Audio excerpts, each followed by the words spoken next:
A very good morning, student. We are on chapter number 24, the Indian Constitution. In this chapter, this is 8th class. Understood? Yes. In this chapter, we will discuss about what is a constitution, the importance of a constitution, India's constitution, working of Indian constitution, some features of Indian constitutions, and the preamble of a Indian constitution. Next, in the next portion, we will see need for laws and law and dissent, or the salt satyagraha of 1930. Clear? Now we should start. What is a constitution? Constitution is a set of rules according to which or a government work or runs. It draws a line between the roles of and the responsibility of the central government, the state government, and the local bodies. It also explains the relationship between the government and the citizens. It very clearly defines the power of the government. It takes all the precautions to see that the rights of the citizens are taken care of or not. Now, the importance of a constitution. A constitution is very important in a democratic form of government like India. The existence of a constitution means that the government will not run according to the individual or a group of powerful people, however powerful they are. Clear? Yes. The power of a democratic government and the right of people are clearly defined in a constitution. It is the constitution only which ensures that the powers are not misused. Now we will see some fact about Indian constitution. India has its own constitution. Our constitution came into force on 26 January 1950. This was the beginning of the Indian Republic. Our constitution was prepared after a thorough study of constitutions of various countries. Included in our constitution according to the needs and the conditions of the people of our country, that made it one of the best and also one of the lengthiest in the world. Now we will see what is amendment and about the preamble of a constitution. Our constitution can be changed according to the need of the time. This is done by a particular procedure known as amendment.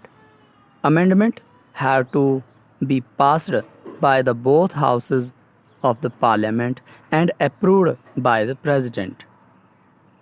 Now we'll see the working of constitution, means working of Indian constitution.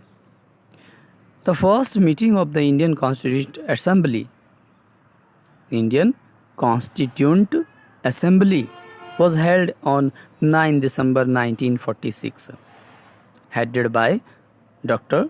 Rajendra Prasad, who was elected as an president of Constituent Assembly. He was permanent member. Sachidanand Sinha was a temporary head. Clear? Dr. B.R. Ambedkar was the chairman of the drafting committee. By February 1948, the draft of the constitution was ready. Suggestions were invited and necessary changes were made in the original draft. For November 1948, the draft of a constitution was presented to the Constituent Assembly, where the discussed for about a year and then finally signed by the members of the Constituent Assembly on November 26, 1949. 26 January 1950 it was first. P.T. Jawaharlal Nehru was the first Prime Minister of Indian Republic. Clear? Now we'll see what are the articles and what are the schedules. The various items concerning how we shall be governed are set the form of articles. Schedules are the list of the statements including in the Constitution. 444 articles are in our Constitution, in which 395 are the main articles and 49 are sub-articles. There are 8 schedules in the fundamental Constitution, and now at present these are 12 schedules. Now we will know about the Indian Constitution preamble. Preamble of Indian Constitution. The preamble of Indian Constitution is an important part because it declares the form of provisions along with the main objectives of the Indian Constitution. Preamble means the introductory part of any constitution. Clear? Now we will discuss some main features of Indian Constitution. Clear? What are these?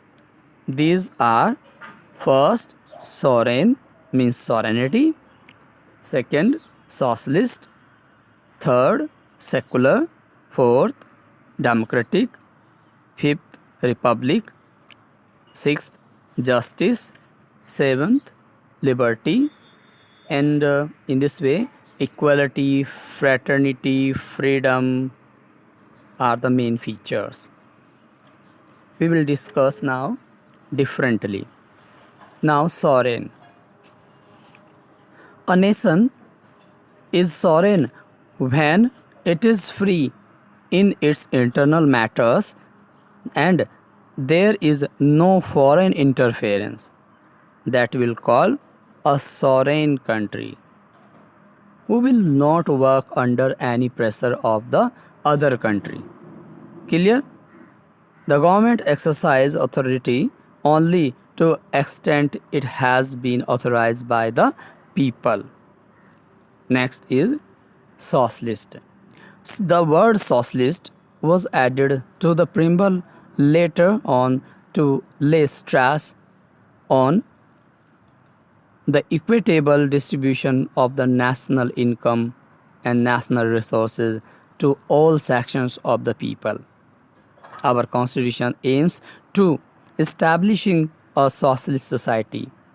It aims at providing the measures through which the economic disparity may be reduced.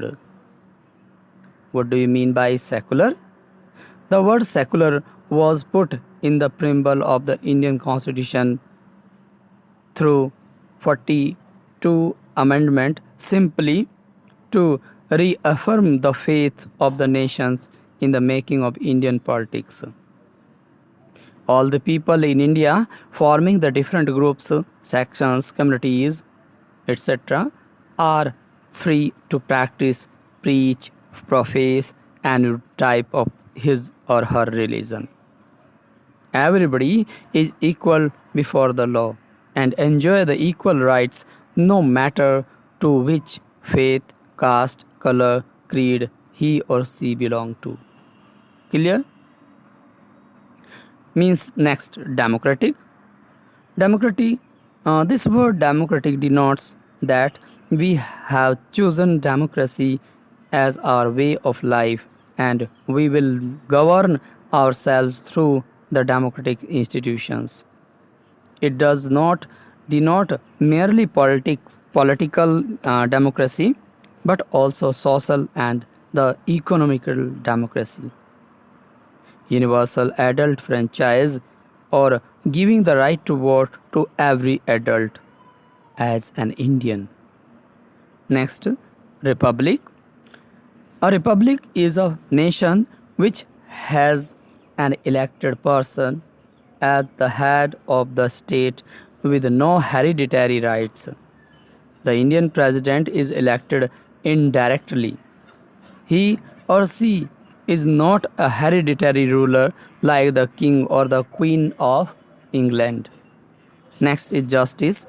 Justice is the quality of treating everybody at par without any privilege or the prejudice. Privilege means the special rights.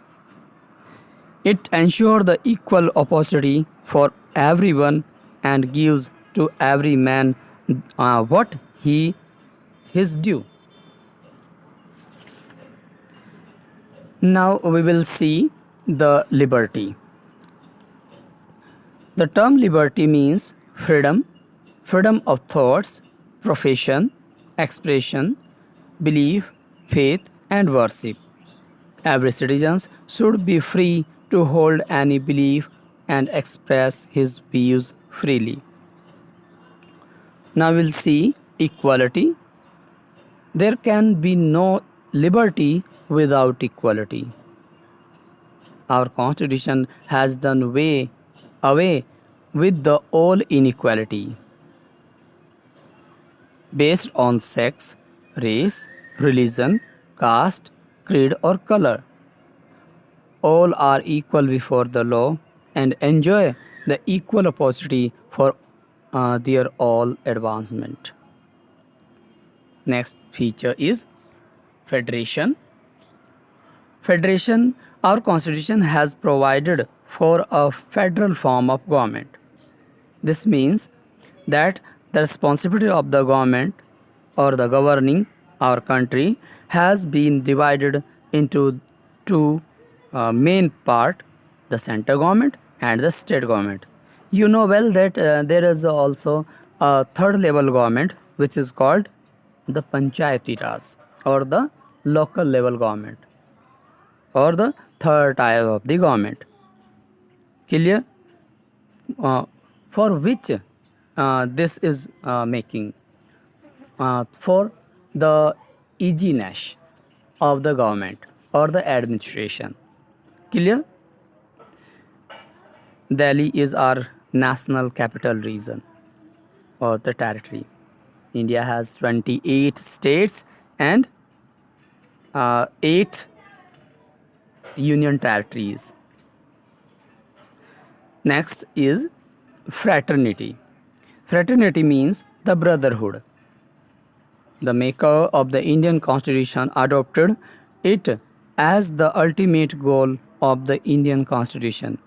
One may belong to any part of a country, but he or she is an Indian first. A Punjabi or a Bengali or a Rajasthani afterwards.